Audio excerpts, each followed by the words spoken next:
S 2003ರಲ್ಲಿ ಶಾಸಕರ ಭವನದಲ್ಲಿ ಏನು ಬಾಂಬ್ ಬೆದರಿಕೆ ಬಂದಿತ್ತು, ಹಾಗೇನೆ ಒಂದಷ್ಟು ಜಿಲೆಟಿನ್ ಪತ್ತೆಯಾಗಿತ್ತು. ಈ ವಿಚಾರಕ್ಕೆ ಈ ಒಂದು ಕೇಸನ್ನ ರೀಓಪನ್ ಮಾಡಬೇಕು ಅಂತ ಈಗಾಗಲೇ ಸಾಮಾಜಿಕ ಕಾರ್ಯಕರ್ತರಾಗಿರುವಂತಹ ಪ್ರಶಾಂತ್ ಸಂಬರ್ಗಿ ಅವರು ಕಮಿಷನರ್ ಆಫೀಸಿಗೆ ಬಂದಿರುವಂತದ್ದು, ಈಗಾಗಲೇ ದೂರನ್ನು ಕೂಡ ನೀಡಿರುವಂತದ್ದು. ಅವ್ರು ನಮ್ಮ ಜೊತೆ ಇದ್ದಾರೆ, ನಾನು ಮಾತಾಡ್ಸ್ತಾ ಹೋಗ್ತೀನಿ. ಸರ್ ನಮಸ್ತೆ. 2003ರ ಪ್ರಕರಣ. So after so many long years gap, okay, ಇಷ್ಟು ವರ್ಷಗಳಾದ ಬಳಿಕ ಅದು 16ರಲ್ಲಿ ಖುಲಾಸೆ ಆಗಿದ್ದು. ಸೊ ಈಗ ಅಂದ್ರೆ ನಿಮ್ ಪ್ರಕಾರ 9 ವರ್ಷ ಖುಲಾಸೆ ಆದ ಬಳಿಕ 9 ವರ್ಷ. ಯಾಕೆ ಸರ್ ಈ ಇಷ್ಟೊಂದು ಗ್ಯಾಪ್ ಬಳಿಕ ಈ ಒಂದು ಕೇಸ್ ರೀಓಪನ್ ಆಗಬೇಕು ಅಂತ ತಮ್ಮ ಕಡೆಯಿಂದ ಒತ್ತಾಯ ಇರುವಂತ? 2024-25ರಲ್ಲಿ ಅವ್ರು ಹೆಚ್ಚಾಗಿ ವಿಡಿಯೋಗಳು ಮಾಡಿದ್ದು, ಅವರು ಪ್ರಚಲಿತಕ್ಕೆ ಬಂದಿದ್ದು ಅವಾಗ್ಲೇನೆ ಜಾಸ್ತಿ. ಸೌಜನ್ಯ ಕೇಸಲ್ಲಿ ಬಂದು ಅನೇಕ ವಿಡಿಯೋಗಳಲ್ಲಿ ಮಾತಾಡಿದ್ದಾರೆ. ನನಗೆ ಬ್ರ್ಯಾಂಡ್ ಬಾಂಬ್ SI ಬ್ರ್ಯಾಂಡ್ ಅಂತ ಇರೋದು ನಂಗೆ ಹೆಮ್ಮೆ ಆಗುತ್ತೆ. ನಿಮಗೆ ಬಾಂಬ್ ಮಾಡೋದು ಹೇಳ್ಕೊಡ್ಬೇಕಾದ್ರೆ ನಾನು ಹೇಳ್ಕೊಡ್ತೀನಿ, ಎಲ್ಲಿ ಜಿಲಿಟನ್ ಸಿಗುತ್ತೆ ಅಂತೀನಿ, ಬಾಂಬ್ ಮಾಡೋಕ್ಕೆ ಏನೇನು ಬೇಕು ಅನ್ನೋದನ್ನ ಹೇಳ್ಕೊಡ್ತೀನಿ, ಅದು ಬ್ರಹ್ಮವಿದ್ಯೆ ಅಂತೆಲ್ಲ ಅವ್ರು ಘಂಟಾಘೋಷವಾಗಿ ಅದೇನೋ ಒಂದು ದೊಡ್ಡ ಗಾಂಧಿಯನ್ನ ತತ್ವ ಥರ ಮಾತಾಡ್ತಾರೆ. ಹೀಗೆಲ್ಲ ಇರ್ಬೇಕಾದ್ರೆ ಯುವಕರಿಗೆ ಒಂದು ಸಂದೇಶ ಕಳಿಸ್ತಾ ಇದ್ದಾರೆ, ಬಾಂಬ್ ಮಾಡೋದು ಹೇಗೆ ಹೇಳ್ಕೊಡ್ತೀನಿ ಅಂತ. ಅದಾದ ನಂತರ ಕುಕ್ಕರ್ ಬಾಂಬ್ ಏನಾಯ್ತು 2022 ನವೆಂಬರಲ್ಲಿ, ಆ ಕುಕ್ಕರ್ ಬಾಂಬಿನ ಸಂಬಂಧಪಟ್ಟಾಗೆ ಇಡಿ ಮತ್ತು ಅನೇಕ ತನಿಖಾ ಸಂಸ್ಥೆಗಳು ಟಾರ್ಗೆಟ್ ಧರ್ಮಸ್ಥಳ ಇತ್ತು, ಶ್ರೀ ಕ್ಷೇತ್ರ ಧರ್ಮಸ್ಥಳವೇ ಇದ್ರ ಹಿಂದೆ ಗುರಿಯಾಗಿತ್ತು ಅಂದಾಗ ಈತನ ಕೈವಾಡ ಏನಾದ್ರು ಇದೆಯಾ ಅನ್ನುವ ಬಗ್ಗೆ ತನಿಖೆ ಆಗಬೇಕು.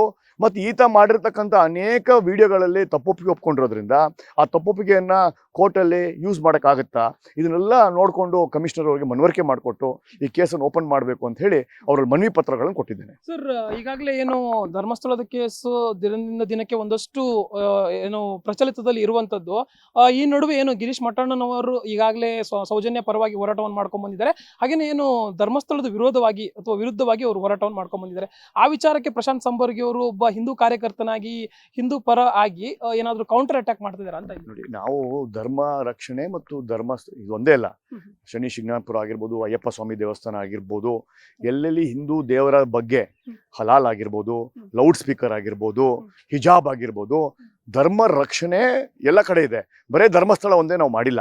ನಮ್ಮ ಇತಿಹಾಸದ ಪುಟಗಳನ್ನು ತೆಗೆದು ನೋಡಿದ್ರೆ ನಾವು ಧರ್ಮ ಮತ್ತು ರಾಷ್ಟ್ರೀಯತೆಯ ಬಗ್ಗೆ ನಮ್ಮ ಇರ್ತಕ್ಕಂಥ ಒಂದು ಹೋರಾಟದ ಕಿಚ್ಚು ಪ್ರಚಾರಕ್ಕಲ್ಲ, ಅದು ನಮ್ಮ ಧರ್ಮದ ನಿಷ್ಠೆಗೋಸ್ಕರ ಮಾಡುವ ನಮ್ಮ ಒಂದು ಕೊಡುಗೆ, ನಮ್ಮ ಒಂದು ಅಳಿಲು ಸೇವೆ.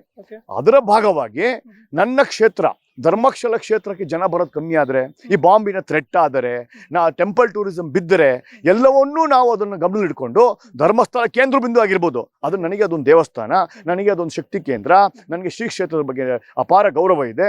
ಅಲ್ಲಿ ಬಾಂಬ್ ಆದರೆ, ಅಲ್ಲಿ ನನ್ನ ಹಿಂದೂ ಸಹೋದರರು ಏನಾದ್ರು ಹೆಚ್ಚು ಕಮ್ಮಿ ಆದರೆ ಅದನ್ನ ನಾವು ಪ್ರಿಕಾಷನ್ ತಗೋಬೇಕು ಅಂತ ಹೇಳಿ ಇವತ್ತು ಕಮಿಷನ್ ಆಫೀಸ್ ಬಂದಿದ್ದೀವಿ. ಅಲ್ಲ, ಒಟ್ಟಾರೆ ಗಿರೀಶ್ ಮಠಣ್ಣನವರ ವಿರುದ್ಧವಾಗಿ ಅವ್ರಿಗೆ ಕೌಂಟರ್ ಅಟ್ಯಾಕ್ ಮಾಡ್ತಾ ಇದ್ದೀರಾ ಅಂತ? ಯಾಕಂದ್ರೆ ಧರ್ಮಸ್ಥಳದ ವಿರುದ್ಧವಾಗಿದ್ದಾರೆ ಗಿರೀಶ್ ಮಠಣ್ಣನವರು ಅನ್ನುವ ವಿಚಾರಕ್ಕೆ ಅದು ನಿಮ್ಮ ಅನಿಸಿಕೆ ಇರ್ಬೋದು. ನನ್ನ ಅನಿಸಿಕೆ ಧರ್ಮಸ್ಥಳ ಬರ್ತಕ್ಕಂಥ ಹಿಂದೂ ಪಿಲಿಗ್ರಿಮೇಜ್, ಹಿಂದೂ ಭಕ್ತಾದಿಗಳಿಗೆ ಸುರಕ್ಷತೆ ಬೇಕು. ಈ 2000 ನವೆಂಬರ್ 22 ಬಾಂಬ್ ಬ್ಲಾಸ್ಟ್ ಆಗಬಾರ್ದು. ಇವರು ವಿಡಿಯೋಗಳನ್ನು ಮಾಡ್ಕೊಂಡು ಸುತ್ತಾಡ್ತಾ ಇದ್ದಾರೆ, ಬಾಂಬ್ ಮಾಡೋದು ಹೆಂಗೆ ಹೇಳ್ಕೊಡ್ತೀನಿ ಅಂತ.